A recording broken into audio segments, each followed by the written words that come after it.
안녕하세요, 여러분. 탄력성에 대해서 설명을 드려볼게요. 정리예요.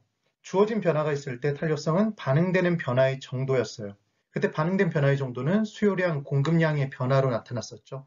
그래서 양의 변화가 많아질수록 탄력성은 큰 거고, 양의 변화가 작을수록 탄력성은 작은 거였어요. 비탄력적. 그때 양의 변화가 하나도 없으면 완전 비탄력적이었죠. 어마어마하게 변하는 게 뭐였죠? 완전 탄력적이었던 거. 이거 기억하시면 돼요. 그래서 탄력성은 중요한 포인트가 변화하는 정도라고 생각하시면 돼요. 반응하여 변화하는 정도. 그럼 반응이 나타나기 위해선 주어진 변화가 반드시 있어야 된다는 얘기를 했죠. 자, 첫 번째. 필요할수록 해당 재화의 가격이 변화해도 그 수요량을 얼마 못 변화시키겠죠. 그래서 많이 못 줄이니까 탄력적, 비탄력적, 비탄력적이 될 거예요. 그럼 필수재와 사치재 중에는 필수재가 더 비탄력적이겠죠. 그 다음 2번. 대체할 것이 많으면 많을수록 해당 재화의 가격이 조금만 올라가도 많이 뛰쳐나가겠네요. 대체재로. 그러니까 많이 뛰쳐나가니까, 많이 변화하니까 수요는 탄력적이다, 비탄력적이다? 탄력적이 될 거예요. 그 다음 세 번째. 힘이 셀수록 탄력적이다, 비탄력적이다? 탄력적이다 기억나셔야 돼요. 그래서 힘을 세 글자로 고치면 힘이 아니라 탄력성이었죠. 그래서 힘이 셀수록 탄력적이었어요. 그럼 고소득층은 힘이 센가요? 힘이 세죠. 고소득층의 수요는 탄력적입니다. 고소득층은 고가인 재화를 사요, 저가인 재화, 고가. 신규주택, 중고주택, 신규주택. 그래서 신규주택일수록 고가인 재화일수록 고소득층의 수요일수록 탄력적이 되는 거예요. 꼭 기억해 두십니다. 그래서 고소득층, 지금 보시면 고소득층, 고가 신규주택일수록 탄력적이 됩니다. 그 다음 네 번째, 측정 기간이 장기간이 될수록 주어진 변화에 대해서 반응되는 변화의 정도가 커지겠죠. 그래서 많이 변화해요. 측정 기간이 장기간일수록. 그래서 얘는 탄력적이 돼요. 그 다음 5번, 규제, 제약, 제재가 많으면 많을수록 반응을 하려고 봤더니 규제, 제약, 제재가 많아요. 그럼 많이 변할까요? 적게 변할까요? 적게 변하겠죠. 그러니까 얼마 못 변하니까 비탄력적이 될 겁니다. 이게 정말 중요한 포인트예요. 이제 수요의 가격 탄력성에 따른 가격 정책에 대해서 한번 설명을 드릴게요. 그러면 총수입은 공급자는 총수입을 증가시키고 싶어 하는데 총수입은 파는 가격, 하나당 가격에 곱하기 팔리는 양, 수량을 곱하면 되겠죠.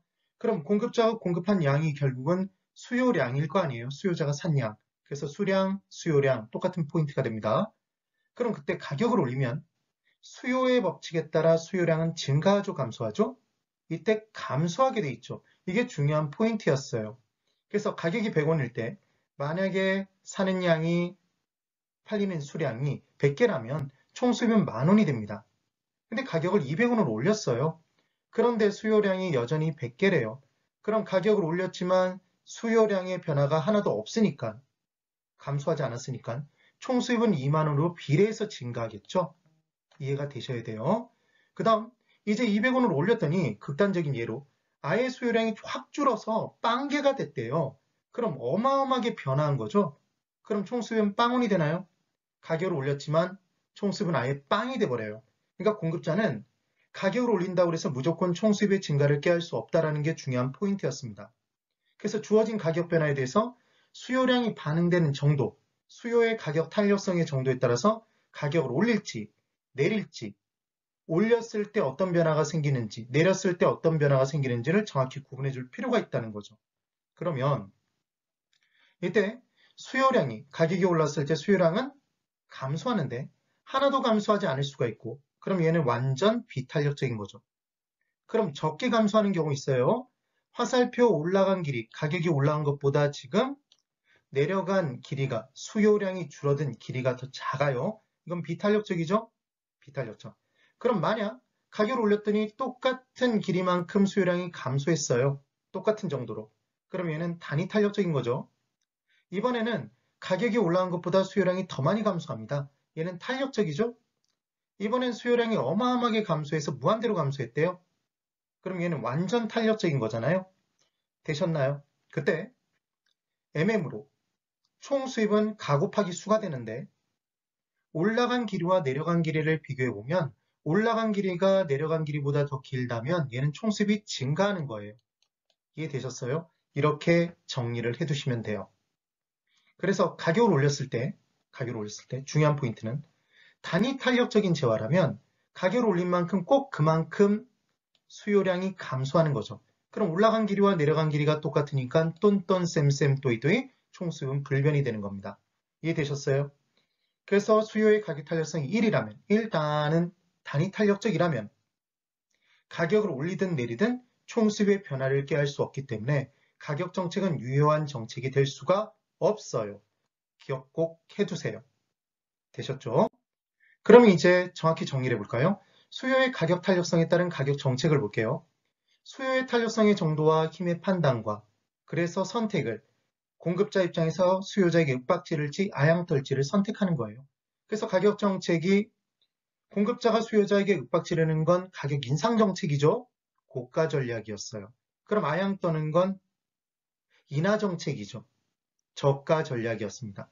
그때 총수입이 증가인지 감소인지 불변인지를 판단하시면 돼요. 그래서 MM으로 힘이 약한 애한테 뭔가를 뜯어오기 위해서는 윽박질러야 되고 힘이 강한 애한테 뭔가를 뜯어오기 위해서는 아양 떨어야 되는 거죠. 힘이 강한 애한테 윽박지르면 지거 뺏기고 와요. 총수익 감소하는 거예요. 힘이 약한 애한테 아양 떨면 힘만 빠지죠. 총수익 감소해요. 어떻게 하면 되는지를 기억하시면 됩니다. 자, 이번엔 첫 번째. 수요가 비탄력적이래요. 그럼 수요가 비탄력적이면 수요자가 힘이 센가요? 약한가요? 힘이 약하죠. 그러면 이때 힘 약한 애한테는 윽박지르겠죠. 가격 정책은 가격 인상, 고가 전략이 될 거예요. 그럼 총수입은 증가하겠네요. 이번에는 수요가 탄력적이에요. 수요자가 힘이 세죠. 힘이 센 사람한테는 윽박질러야 아양 떨어요. 아양 떨어야 되죠. 아양 떠는 건 가격이나 저가 전략이었습니다. 그래서 총수입의 증가를 기할 수 있었죠. 단위 탄력적이래요. 그럼 수요자와 공급자가 힘이 똑같다고 보시면 돼요. 정확하게는 그 개념은 아니지만 그래서 이때는 힘이 같음. 그럼 윽박을 지르든 아양을 떨든 가격 인상을 하든 인하를 하든 서로 똑같은 양만큼을 주고받는 거니까 가격이 올라가면 꼭 그만큼 수요량이 감소하는 거니까 가격을 내리면 꼭 그만큼 수요량이 증가하는 거니까 총수입의 변화는 없어요. 불변이라는 걸 꼭 기억해 두세요. 이번에는 수요가 완전 탄력적이라면 수요의 탄력성이 무한대라면 힘이 어마어마하게 센 거죠. 수요자가. 그럼 이때 얘한테 만약에 윽박질렀다라면 지껏 다 뺏기겠죠. 그래서 가격 인상 정책을 펼쳤을 때는 총수입이 빵이 돼버릴 거예요. 그러니까 수요가 완전 탄력적일 때 가격 인상 정책을 펼쳐야 된다는 게 아니라 가격 인상 정책을 펼치면 총수입이 빵이 된다는 걸 기억해 두시면 돼요. 그 다음 이번 수요가 완전 비탄력적이래요. 그럼 수요자가 힘이 하나도 없는 거죠. 힘이 1도 없어요. 그럼 얘한테 100원 내라 그러면 얘는 10원당 한 대잖아요. 그러니까 달라는 대로 주겠네요. 그래서 가격 인상 정책을 펼치면 윽박지르면 꼭 그만큼 총수입은 비례해서 증가하는 거였죠. 기억해 두십시오.